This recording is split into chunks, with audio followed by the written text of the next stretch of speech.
Hi, my name is Michael Smith for Nevada Trails. Tonight we have Steve Noble. He's a wildlife photographer. I was lucky to meet him at the Eagles and Ag Tour recently, and he brought some images for us to look at tonight. And Steve, how would one become a wildlife photographer? Well, the question is best answered by how I became a photographer. And when I was a young boy, I used to love to be in the outdoors and to go hiking and camping and rock climbing and basically finding adventures. And so I used to do this quite frequently, and it came to pass that I would often go by myself out hiking and camping and what have you, and I would see amazing things. And I would get back and I would be all excited, and I would tell my friends about the wonderful things that I had seen, but my words were not eloquent enough to describe the beauty that I had seen. So after a while, I started bringing a camera with me and photographing those beautiful images, and that's how it started. So I became an enthusiast of photography because it allowed me to capture the beauty that I had seen and then share that beauty with others. Well, where did you live at for the beauty you're talking about? I lived in Central California, and so we would make trips to Yosemite and to the big trees and Big Basin and redwood forests, and these were just fascinating areas to me. So lots of beauty out there. No shortage of that. Well, tell me about the first image we have up on the screen. This is a local image to the Carson Valley, and this is an image shot right after a phenomenon locals call pogonip, which is a freezing of the fog crystals, and it essentially freezes on every twig and every blade of grass and everything that sticks out. So it's really a rather remarkable thing. And I went out early in the morning, and every day that I would go to and from my home, I'd pass by this really beautiful little creek. And I thought, I want to photograph that creek one day. And I thought, well, today's the day because of this snow that we had had. I went out there in the morning, and it was a beautiful image. I said, it was all misty, and the trees were in the mist. And I thought, well, I'm going to photograph that image. And I got home, and I liked the image. It was very, very beautiful to me. And then about 2 weeks later, in an entirely different scenario, I took the next image.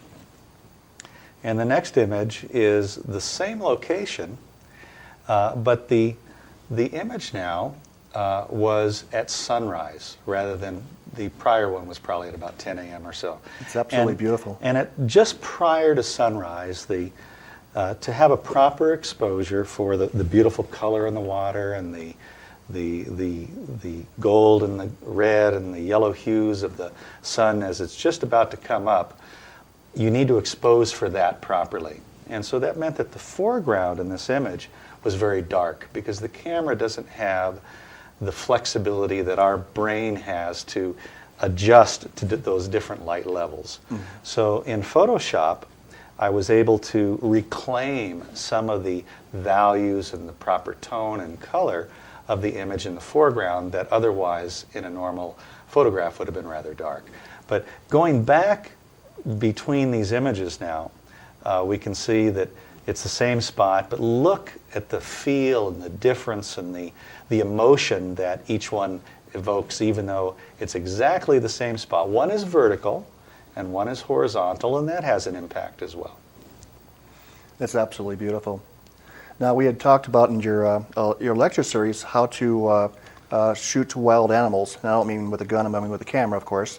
And some of the techniques you use to get the shots. And we had talked about the bighorn sheep. Right. The rams are very wary, and most animals are very, very wary, and it's difficult for most photographers to get in close and find those shots that are compelling enough to, you and I talked earlier, and you said you would take pictures of birds and they'd end up being these little black dots. And it was a struggle, but I had the passion but not the education. Right.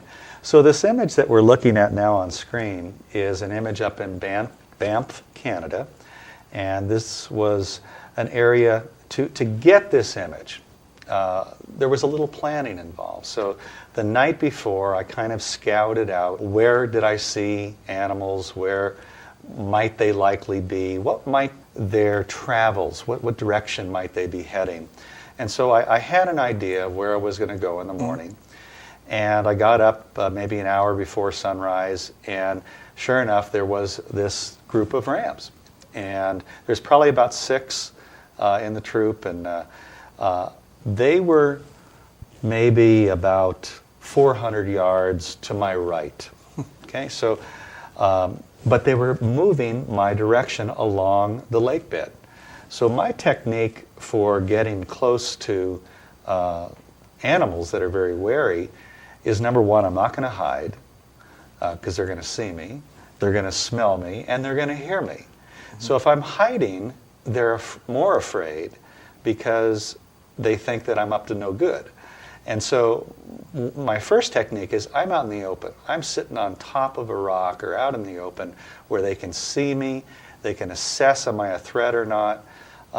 And now I position myself so that I'm in their direction of travel, but I'm being very docile. Okay, I'm not moving fast, I'm not doing anything aggressively, I'm just sitting there and I'm waiting.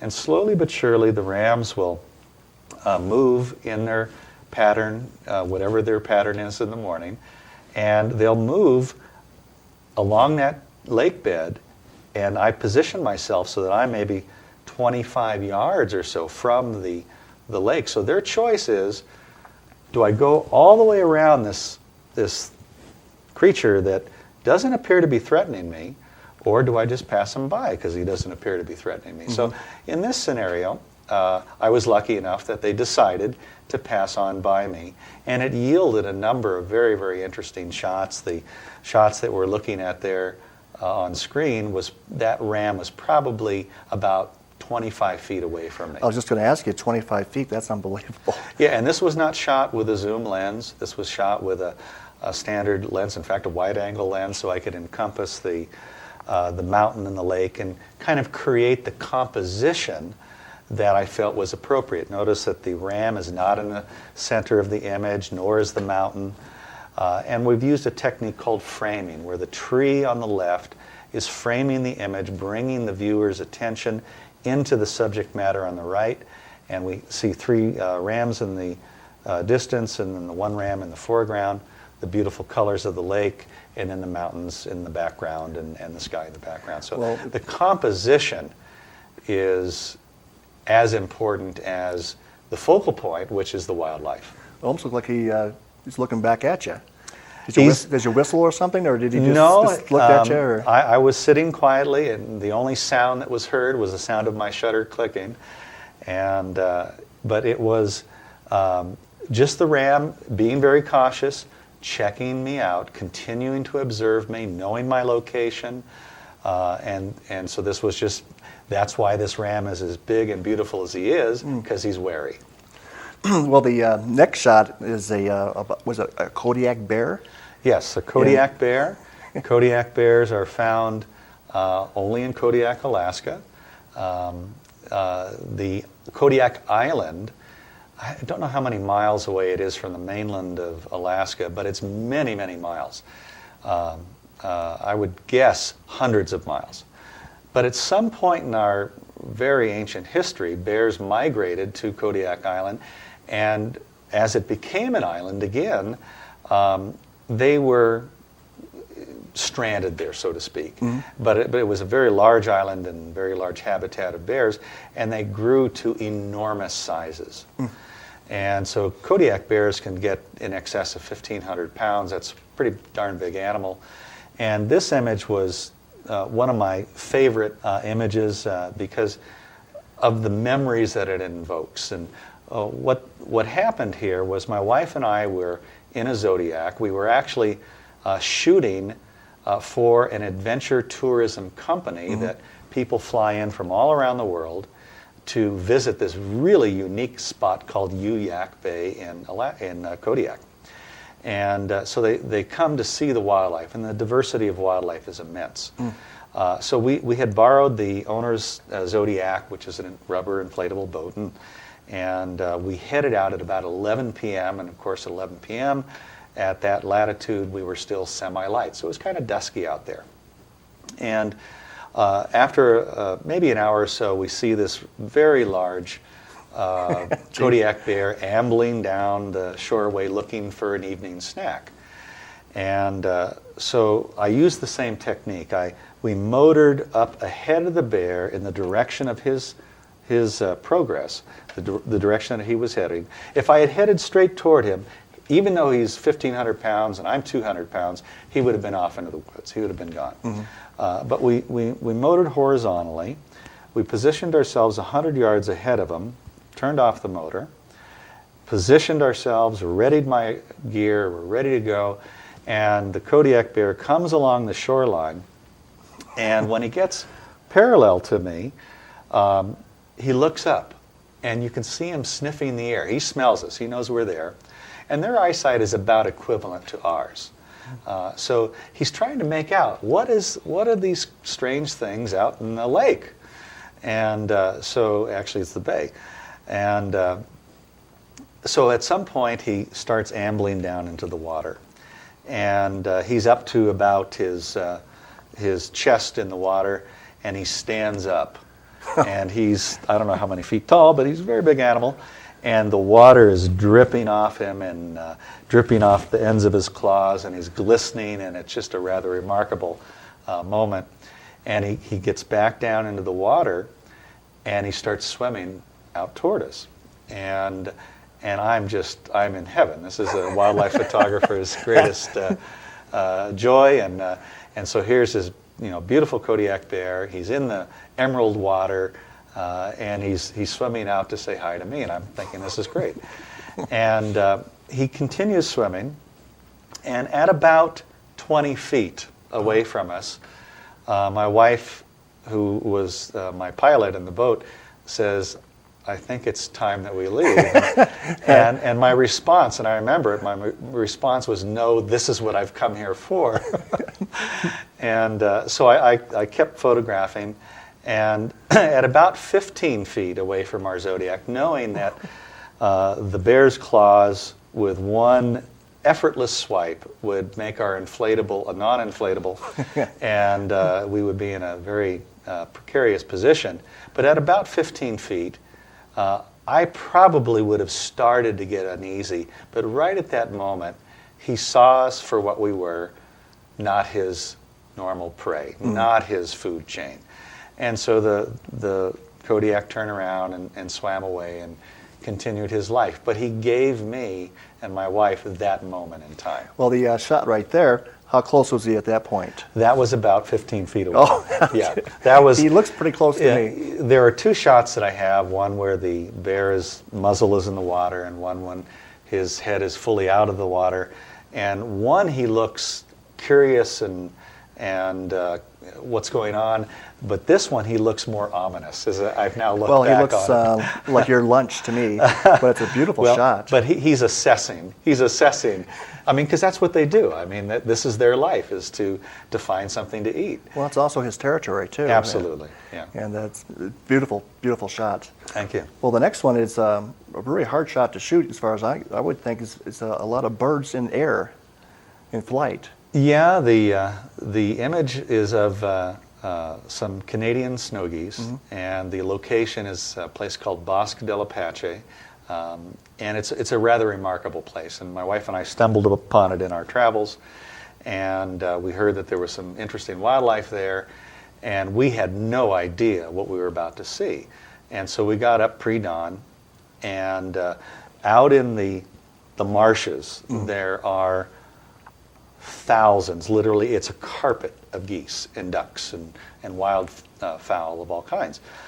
And there's mountain range in the background, and right at sunrise, I mean, almost at the moment that the sun peaks up above the mountain, the stillness and quietness of the waters, everything changes. There's an instant clamor of waterfowl vocalization, and 20,000 geese light up into the air all at once. And so I was lucky to get this shot because I really wasn't prepared for that. I didn't know what to expect. But it's, again, a moment in time, and freezing all that activity, all that life, all that beauty in one moment is fascinating to me. It's absolutely awesome. And then you went into the, we have a bear shot here again? Yeah, the next shot here, this is back up in Alaska, and we would find areas where the bears would like to frequent, obviously. And so this stream is just chock full of salmon. I mean, literally, you could, if you were to throw a stone in the stream, you would hit a salmon. That's how thick they are. And so Mother Bear is teaching Baby Bear how to fish. And Baby Bear is watching. And so Mama would have, very skilled. I mean, we would see younger bears that didn't have a clue. It was kind of funny. But Mama was very skilled, would watch intently and see her prey and lunge down there and grab the fish. And so this image is a picture of Mama with her prize and coming out, and the two are very rapidly going to devour this salmon. Now, what happened after that is the better part of the story. In the next image, we have the cub, which is beginning to realize that his calling in life is to be a bear model, because that's what he did. He modeled for me for quite some time. And an image is not always an unobstructed view of your subject matter. So here was this little cub being coy with me and kind of hiding behind the tree, and every once in a while he would peek out. And I wanted to be prepared for that next time that he peeked out. And this is an image called Peekaboo Bear, and it's one of my favorites because most of these images, again, they evoke a memory of a part of my life. And it's an experience, it's a dream, and it's the being there and feeling alive in that moment that's so fascinating. Now, what happens is we had the baby bear and mama bear were fishing, and then a big boar came in. So a big male black bear comes in. And the male bears are not kind to cubs that are not their own. They'll do them in. Ooh. And so the baby bear, the cub, knows to head up a tree real quick. And so in the next image, the bear heads up the tree and poses for me in the tree. And I probably have 7 or 8 images. You know, if I take 1,000 shots, I'll have half a dozen that are really good. But this little cub yielded 7 or 8 outstanding images for me. I mean, just his poses were remarkable. Let's see if the next image is also of this little guy. Yeah, so here's another one. And there are numerous other images like this that he just sat up in this tree and posed and did all these antics for probably about 30, 40 minutes. And it was a real great time. Well, I'm definitely envious because you're so close to nature, and I would be looking at probably mama bear at the same time I'm watching the cub, and I don't know if I would be concentrating enough to get that shot. Actually, you look pretty close there too. Did you have a long lens? That shot was done with a 400 millimeter telephoto, so that allows me to get in much closer. But I was still pretty close. I was probably about 30 yards away, and that's very close. That's very close. Yeah. I would think mama bear would be jealous of you and be nervous about you. It can happen, and that's why you have to be on guard and you have to be wary. The next image that we're going to show is really the personification of why you have to be careful out in the wild. We're in a different section of Alaska here, and this is an enormous mother Kodiak bear with her bear. very young cub. I call this image right of way because I was walking up the path, the mother Kodiak and the cub were walking down the path, heading down to the bay to probably get a snack, and there was no question in my mind who had the right of way. Definitely, I would say that that's a big mother right there. It surely is. Oh, she's beautiful though. And how far away were you getting? I would guess about 30 yards again. Because they're both really watching you at this point. Yeah, and I'm closer than I felt comfortable. We actually saw this is moments after we first saw one another. So I was actually fortunate in that the mother bear could have taken a different approach toward me. It could have felt threatened, but fortunately did not. And we slowly backed away and made room and allowed her to pass, and she didn't feel threatened. Well, when you're shooting wildlife, do you like study the animals' body language to let you know if you're in danger or anything? You know, like some horses will perk up their ears or things like that to let you know kind of they're listening to you or watching you or wary of you. You can definitely tell, and the bears will snort. They'll jump up and down, and their front feet will hit the ground. And that doesn't happen to me often because I try not to put myself in danger or to upset their progress as they're doing their thing. So if that's happening, you're too close and you're the one causing the problem. So we try not to let that happen and give them enough space, and I let my equipment and longer lenses help me get in to be closer. Well, it's certainly a beautiful shot. The next shot is really just this is up in Bar Harbor, Maine, and a place called Acadia National Park. And I show this image to students because one needs to be observant when you're out in the wild. And my wife and I were riding bikes, and as we're riding our bikes, I had my tripod in a backpack on my back and my camera gear in the backpack. And we're riding our bikes, and this is the scene that was in front of me. And I said, "That's really beautiful." Now, others might also see the scene, and some won't notice it. Some will notice it. Some will appreciate the beauty. And some will be fortunate to have their camera and their tripod there. Mm-hmm. And so that's the position that I was in. And I positioned myself and, again, composed the shot. And it's just the colors and the lighting and just all aspects of the shot are appealing to me.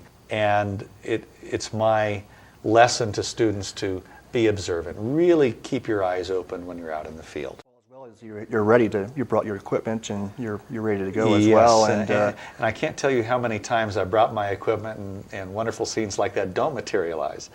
But when they do, it's certainly well worthwhile. It's absolutely beautiful. In the next show, it looks like you have a family of little critters here.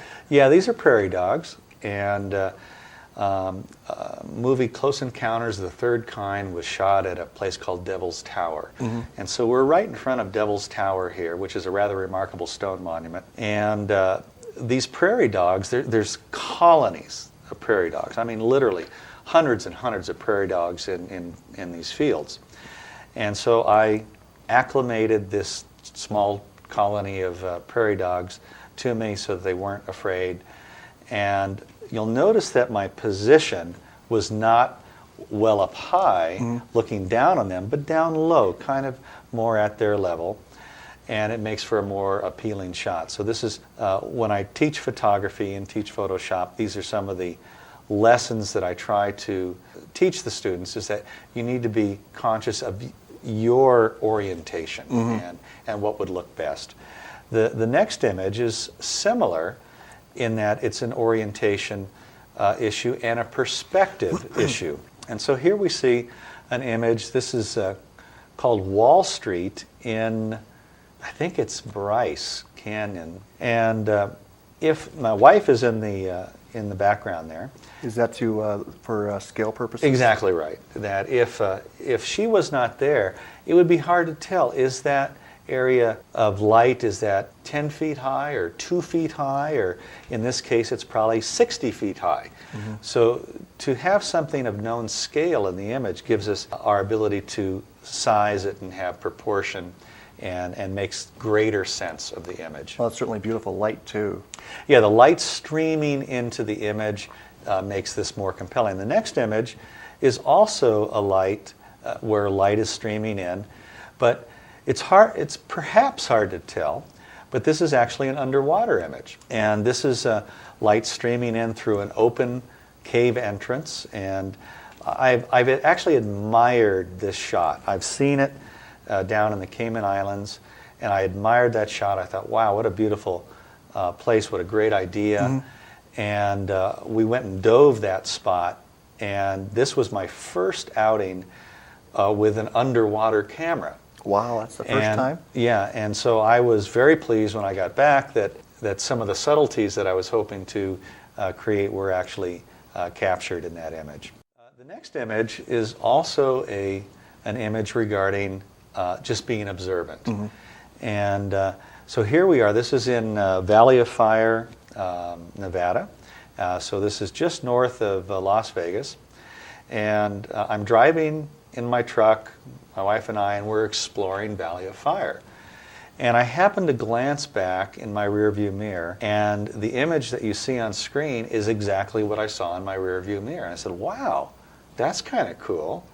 And so we pull the truck over to the side of the road, and I set up my tripod in the middle of the, even though it's bright day, I'm using a tripod because any camera movement makes for a lesser shot. You want a really ultra crisp, solid shot, and so shot that image, and I really like it. And just the folding of the road and the how the road leads us, our interest into the image, and then trails off into the distance. Well, anyways, you have some 3 projects coming up. Can you tell us about those? Sure. Later this year, we're in the planning phase on a couple different trips. I do some teaching of photography on board cruise ships. And so I'll try to find venues that are of interest to me, destinations that I want to photograph, and then I work with the passengers on board and teach photography classes and do all kinds of interactive fun things with that group.